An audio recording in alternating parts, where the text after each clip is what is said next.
As Russian air attacks ravage more cities, Ukrainian and U.S. officials say Putin's playbook will likely increasingly include the systematic kidnapping of local leaders. This is a terror tactic. Grab local officials, depose local governments, put proxies in their place. Ukrainian authorities say at least 4 mayors have already been captured. One has been released, they say, as part of a prisoner swap. He's the mayor of Melitopol in southern Ukraine, who officials say was whisked out of City Hall wearing a bag over his head.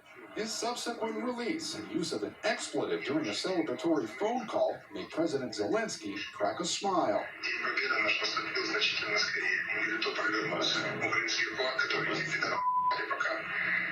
But fear is spreading. Today, this refugee told us the mayor of her city in southern Ukraine was in hiding.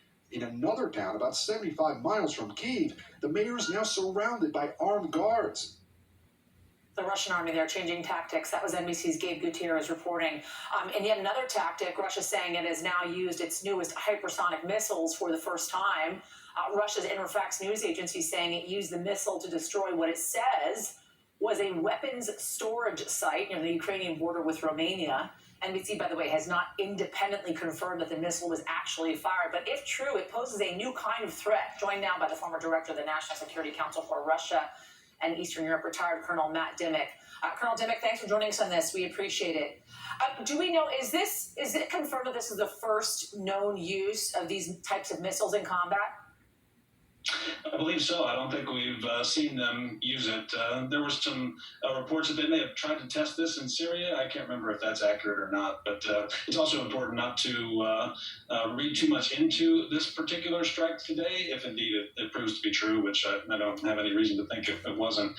This, at the end of the day, a Kinjal system is just another sophisticated delivery system for getting 1,000 pounds of high explosives to a target. They could easily do that with a bomb or a missile, so strapping it to a missile that goes 10 times the speed of sound doesn't have much different effect from any of the other systems they have. This is clearly a demonstration of proof of concept that they want to show the world that they have this capability. These are extremely expensive systems. They're obscenely expensive, hard to manufacture, which means Russians only have a handful of these on hand, a very small stockpile. I don't expect to see them deploy these too much, or if they do, very sparingly in the future. Got it. So what I'm hearing from you, Colonel, is basically this is Russians kind of pounding their chest and saying, look what we got, look what we have.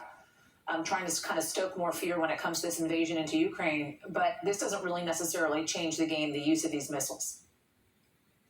Not a game changer in any way whatsoever, and certainly doesn't change the character of this war or provide the Russians with any measurable advantage that they don't already have.